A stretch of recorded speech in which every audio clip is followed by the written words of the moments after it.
제임스 페이커라는 신학자가 이런 말을 했습니다. 신학의 목적은 독솔로지, 영광의 찬양이다. 왜 신학을 하느냐? 우리가 뭐 똑똑해지려고 하는 게 아니고요, 결국에는 우리가 하나님을 알아서 하나님을 찬양하기 위해서, 모든 신학의 궁극적인 목적은 찬양이다, 영광송이다 라고 했습니다.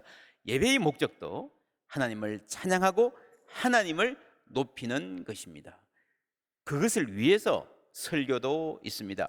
개신교 예배에서는 설교가 대단히 중요합니다. 왜냐하면 우리가 하나님을 알아야 찬양할 수 있기 때문입니다. 그래서 예배의 목적은 언제나 하나님께 있는 거예요.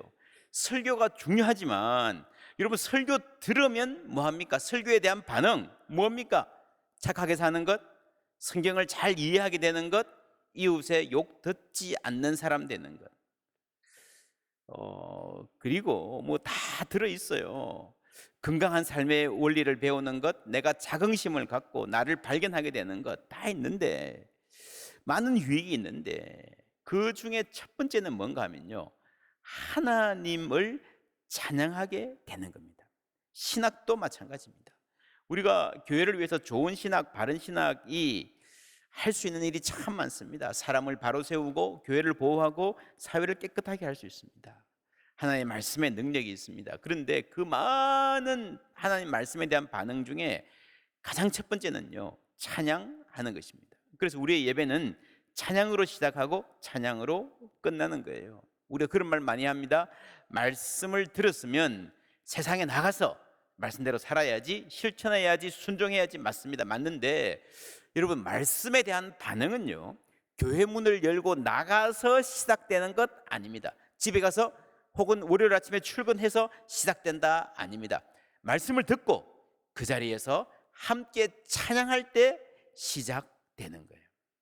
그래서 이 예배의 시간이, 찬양이 얼마나 중요한 시간인지 모릅니다. 지난주에 에베소에서 평화를 꿈꾸다 했습니다.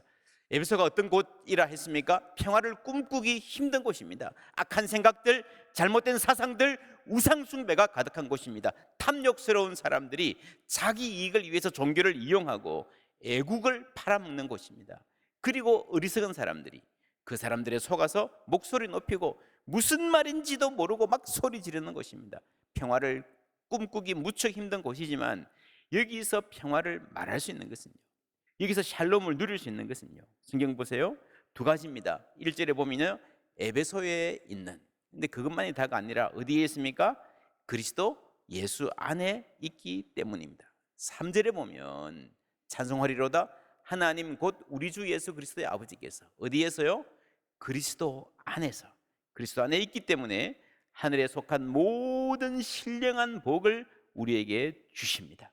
하늘에 속한 모든 신령한 복을 우리는 비록 에베소에 산다 하더라도, 이 땅에 산다 하더라도 그리스도 예수 안에 있기 때문에 누릴 수 있습니다. 그러면 하늘에 속한 신령한 복이 뭘까요? 하늘 저 창공 위에 어디쯤에 숨겨져 있을까요? 위로 몇 킬로쯤 올라가야 하늘이 나옵니까? 그 복을 어떻게 이 땅으로 가져오죠? 우리 집까지?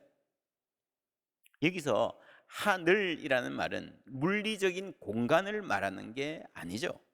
저 하늘에서만 통하는, 이 땅의 삶과는 아무 상관이 없고 죽어서 하늘나라 가야 거기서만 누릴 수 있는 그것도 아니죠. 그러면 무엇을 말하는 것일까요? 하늘에 속한 복이라는 말은요, 인간이 줄 수 없는 복, 인간이 만들어, 이 세상이 만들어낼 수 없는 복을 말합니다. 그러면 그냥 하나님께 속한 복이라고 말하면 될 텐데 왜 굳이 헷갈리게 하늘에 속한 복이라고 했을까요? 여러분, 성경을 보면 어떤 경향성이 있는데, 이 땅이 많이 타락했을 때, 악이 너무 지나치게 성행하고 우리 사람의 눈으로 보기에 이 땅에서 어떤 선한 것도 발견하기가 힘들 때 우리가 하나님 얘기를 하면서 하늘이라는 장소, 공간의 언어로 이야기하는 그런 경향이 있습니다. 하늘에 속한이라는 말은 인간이 줄 수 없는, 인간이, 세상이 만들어낼 수 없는, 그리고 인간이 상상하기도 힘든 복을 말하는 겁니다. 여러분, 대부분 인간의 생각은요, 자신의 경험에 의해서 제한됩니다. 내가 미래를 꿈꾼다 그래도 내 과거의 경험을 바탕으로 하게 돼 있습니다. 그런데 여러분, 성령 하나님은 우리의 눈을 열어 주시는 줄 믿습니다. 그 일이 여러분, 하나님이 우리의 눈을 밝혀 주시는 일이요, 가장 집중적으로 일어나는 시간이 찬양하는 시간입니다. 여러분, 찬양하면서 찬송가 부르면서 저는 찬송가 가사를 이렇게 음미하면서요, 어떻게 이런 생각을 했지? 그 안에 담겨 있는 이 비전과 상상력이 정말 놀랍습니다. 신학자들이 오랜 기간 연구해서 뭘 밝혀내면 여러분, 그 오래전 찬송가에 이미 그 내용의 핵심이 담겨 있어요. 하나님이 지혜를 주신 거예요. 찬송은 우리의 눈을 밝히고 우리의 상상력을 새롭게 합니다. 평화의 상상력이 있어야 평화롭게 살 수 있습니다. 이놈의 집구석 안 된다 그러면 안 되게 돼 있습니다. 하나님이 우리의 눈을 열어주시기를 축원합니다. 그래서 여러분, 사도 바울은요, 편지를 쓰면서 먼저 찬송합니다. 이 사도 바울이 편지를 쓸 때 어떻게 썼을 것 같아요? 앉아서 이렇게 펜으로 쓰지 않았겠죠. 컴퓨터 앞에 자판 두드리지도 않았겠죠. 당시에는 편지를 쓴다 그러면요, 말로 부르고 누군가 옆에서 받아 적습니다. 그때의 그 몸짓, 음성 한번 상상해 보십시오. 가끔 옛날 영화에 보면 그런 장면 나옵니다. 로마 황제가 편지를 쓸 때 저 비서가 쓰고 있는데 서가지고 왔다 갔다 하면서 얘기해요. 그죠? 거기 가서 당장 그놈 잡아와. 막 사사시수책에 완전 몸으로 그냥 드라마 하듯이. 예를 들어 누가 연애 편지를 쓰고 받아 적게 한다면요, 사랑하는 연인이 눈앞에 있는 것처럼 다가가기도 하고 꿇어 앉기도 하고 미소 짓기도 하고, 그렇죠? 몰입하면 그럴 수 있겠죠. 저는 바울이 편지 내용을 불러주면서 그랬을 거라고 생각합니다. 찬송하리로다 이렇게 쓴 게 아니고요, 벌떡 일어나서 찬송하리로다. 하나님이 하늘에 속한 모든 복을 우리에게 주셨습니다. 그렇죠? 그리고 그 편지를 보냅니다. 어떻게 보내요? 우체국? 택배? 그런 거 아니잖아요. 누군가가 직접 가집니다. 많은 경우에 받아 적었던 그 사람이 가져가서 읽는 경우가 많았습니다. 에베소서, 여러분 성경 찾아보세요. 에베소서 6장 맨 마지막에 바울은 그래서 이런 말이 나옵니다. 6장 21절에 보시면요, 나의 사정 곧 내가 무엇을 하는지 너희가 알리려 하노니 사랑을 받는 형제요 주 안에서 진실한 일꾼인 두기고가 모든 일을 너희에게 알리리라. 우리 사정을 알리고 또 너희 마음을 위로하기 위하여 내가 특별히 그를 너희에게 뭐라고요? 보내었노라. 지금 보내는 거예요. 보내었노라라고 하는 건 이제 보낼 건데, 편지를 받는 사람 입장에서 보면 이미 왔잖아요. 그죠? 그래서 그 사람들의 입장을 고려해서 보내었다라고 과거로 쓰고 있습니다. 보내었노라. 지금 보낼 거예요, 이제 앞으로. 자, 두기고가 갔어요. 에베소 교인들이 이렇게 모였습니다. 그 바울의 편지를 바울이 보낸 그 사람 두기고가 그 앞에서 읽는 거예요. 그게 초대교회의 예배였습니다. 그러면요, 이 두기고가 어떻게 읽었을 것 같아요? 아마도 자기가 바울에게 들었던 그대로, 그죠? 바울 선생님이 여기 와서 직접 이 말씀을 하시면 했을 그대로 읽는 거예요. 여러분, 그래서 하나님이 바울이 편지를 쓸 때 성령으로 감동하셨던 그 하나님이, 사도 바울의 마음을 샬롬으로 채우셨던 그 성령님이 에베소에 가서 편지를 읽는 그 순간에도 함께 해 주시는 거예요. 그래서 이 말씀을 읽는 것 자체가 예배가 되고 자체가 찬송이 되는 거예요. 함께 찬송하는 거예요. 그렇죠? 그러면서 하나님의 샬롬이 거기에 임하게 되는 겁니다. 그것이 성경이고 그것이 말씀의 능력입니다. 여러분, 동일한 성령이 오늘 이 자리에도 함께 계신 줄 믿습니다. 우리가 말씀을 들을 때에, 우리가 찬양할 때에 하나님 샬롬 주실 것입니다. 그리고 여러분, 에베소서에서 하나가 되라는 말을 계속 하시는데 무엇보다 찬양할 때 우리는 하나가 됩니다. 여러분, 사람들이 다른 얘기하다 보면, 여러분 세상에서 다른 얘기하다 보면요, 얘기를 하다 보면 나눠져요. 그죠? 정치 이야기하면 나눠지고, 내 자랑하다 보면 니만 잘났나 그러고요, 뭐 서로 비교하고 오해하고. 그런데 여러분, 하나님을 찬양할 때에 여러분, 가정이든 교회든 마찬가지입니다. 하나가 될 수 있습니다. 하나님의 찬양이 우리를 하나로 묶는 거예요. 왜냐하면 하나님을 높이는 거니까요. 하나님이 주인 되시는 거니까요.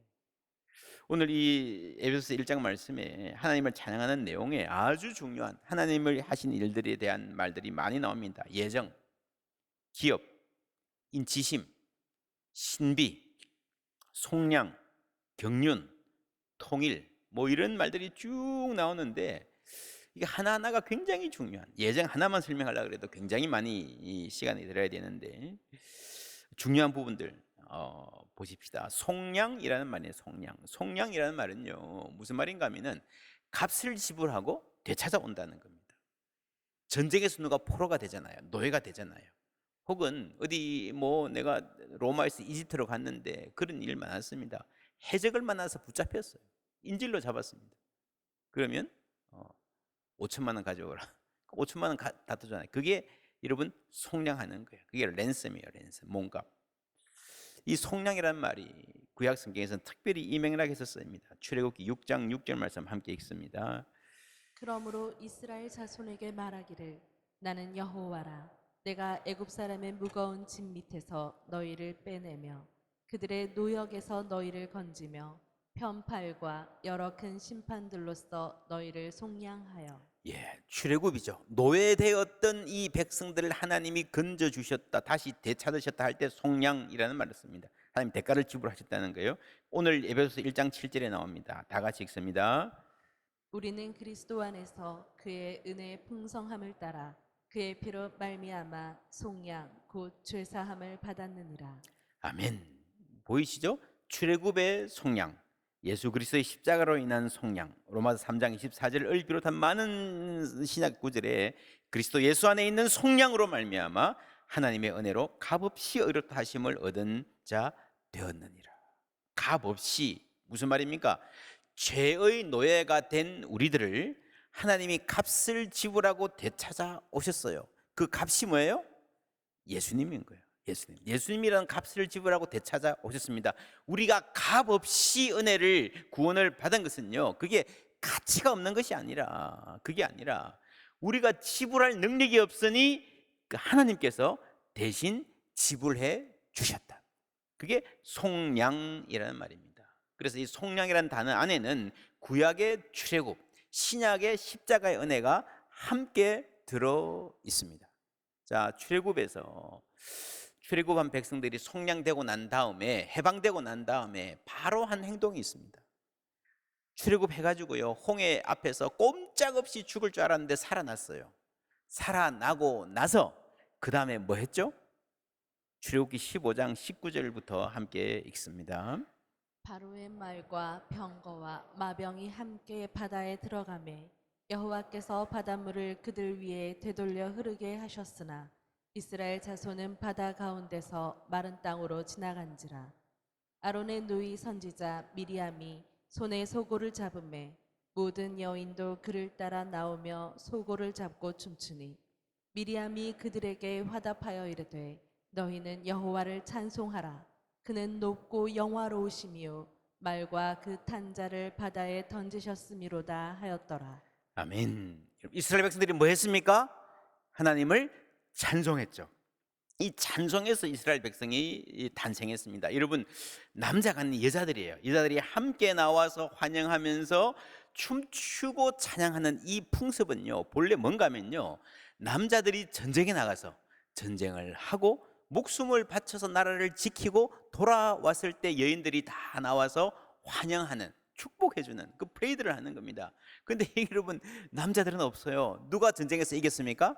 여호와 하나님이.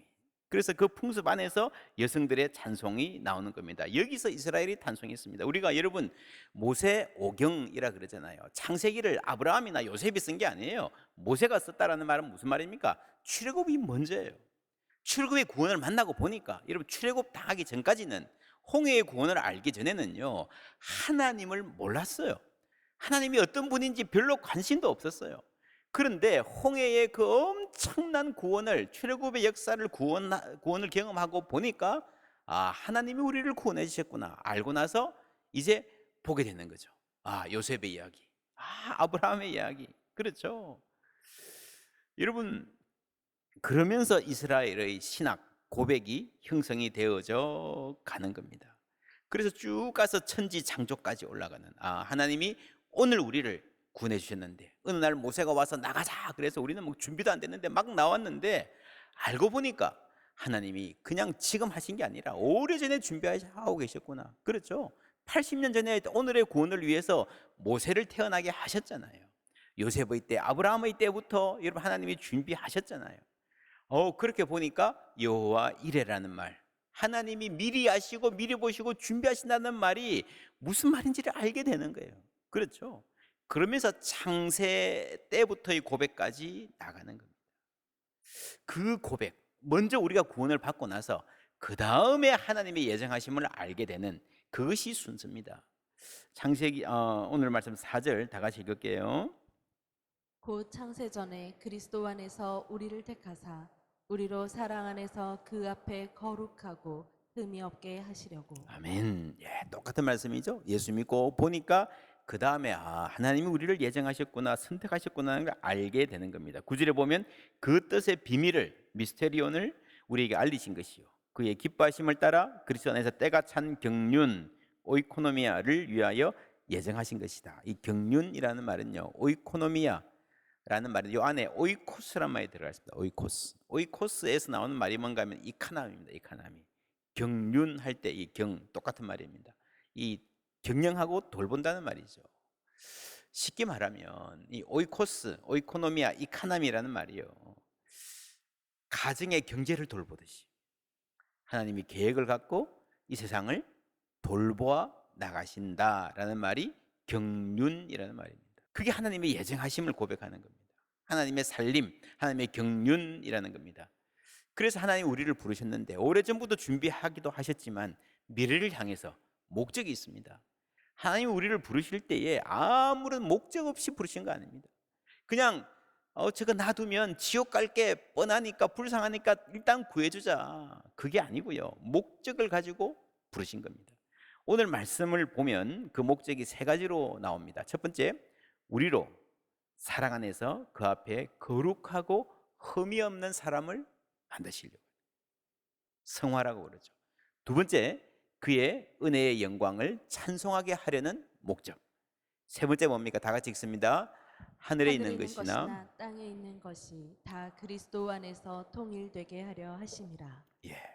그래서 이렇게 보면 내가 받은 이 구원에는요, 내가 아는 것보다 훨씬 더 전에 하나님이 준비하신 준비가 있었고, 그리고 내가 아는 것보다 훨씬 더 큰 목적이 있습니다.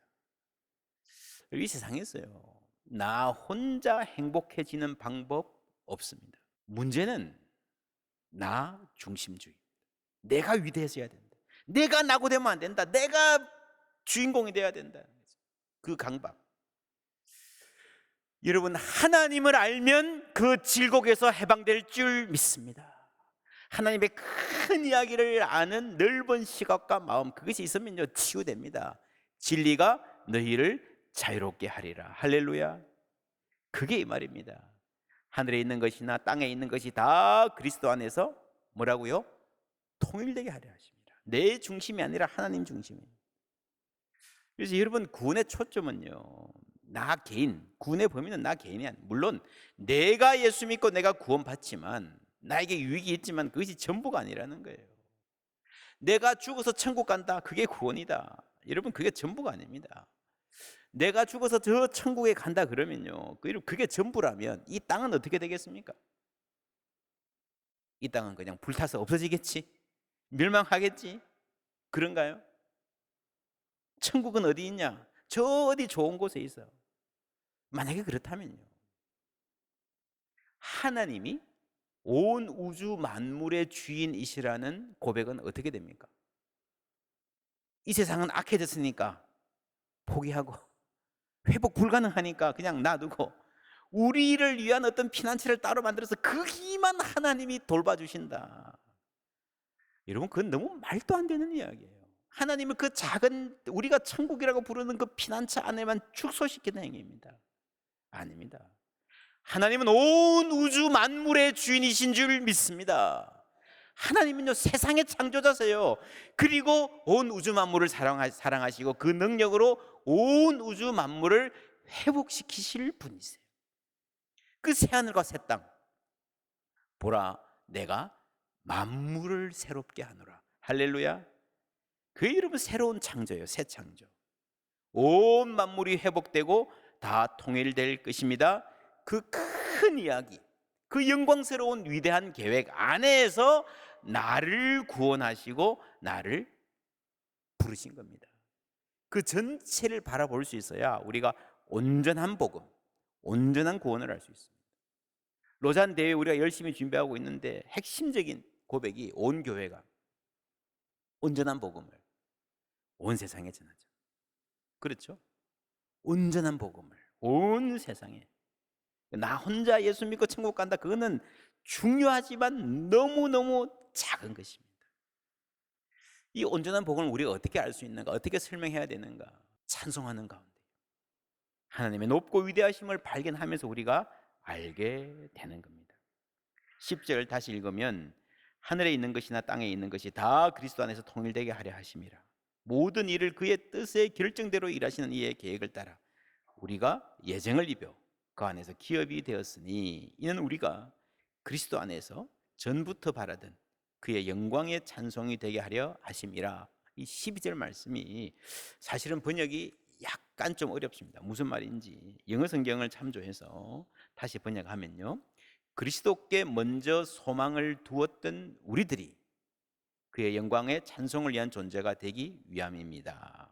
그리스도께 먼저 그리스도께 소망을 두었던 우리들은 누구를 이야기하는가 하면요, 유대인들을 이야기합니다. 바울이 유대인이잖아요. 우리들, 먼저 이 소망을 가졌던 사람들. 그리고 그 다음에 13절에 보면 그 안에서 누구도 너희도, 이건 에베소 교인들이죠. 너희도, 이 말은 이방인들을 합니다. 이방인들. 그 이방인들이 진리의 말씀 곧 너희의 구원의 복음을 뭐라고요? 듣고 그 안에서 또한 뭐라고요? 믿어. 듣고 믿어 약속의 성령으로 인치심을 받았다. 이방인들은 본래 이스라엘 백성이 아니잖아요. 약속의 백성이 아니잖아요. 그런데 하나님의 백성이 되었습니다. 어떻게 되었습니까? 구원의 복음을 뭐라고요?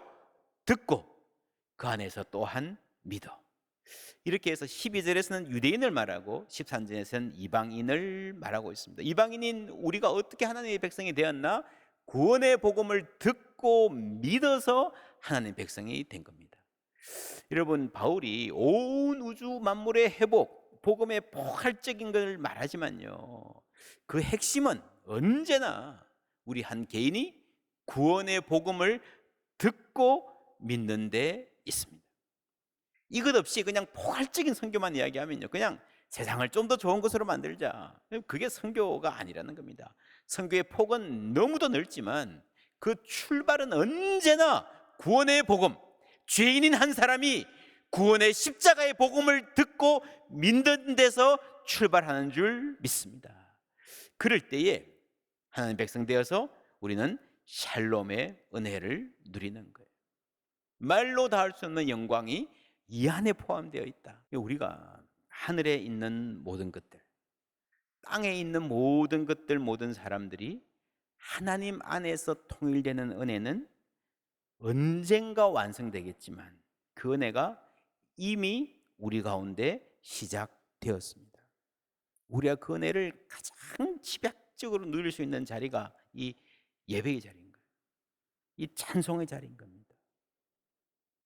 하늘에 속한 모든 신령한 복, 뭐라 그랬습니까? 세상이 줄 수 없는 복, 세상이 간절히 원하지만 만들어낼 수 없는 그 복과 평화, 은혜가 예배 가운데 우리에게 임하는 줄 믿습니다. 그 은혜 안에서는요, 땅에 있는 사람, 하늘에 있는 사람, 지금 사는 사람, 먼저 살다 갇힌 사람 구별이 없는 거예요. 왜냐하면 하나님이 살아계시고 그 모든 이들의 아버지 되시기 때문입니다. 하늘에 속한 복을 우리에게 주실 뿐 아니라 하늘과 땅의 모든 것이 주님 안에서 통일되는 것을 알게 하시는 이 복, 우리가 먼저 누리게 하시고 이 예배 가운데에 그리고 우리의 생활 가운데 세상에 전하게 하십니다. 이 은혜 누리고 이 사명 함께 감당하는 우리 모두 되기를 주님의 이름으로 축원합니다.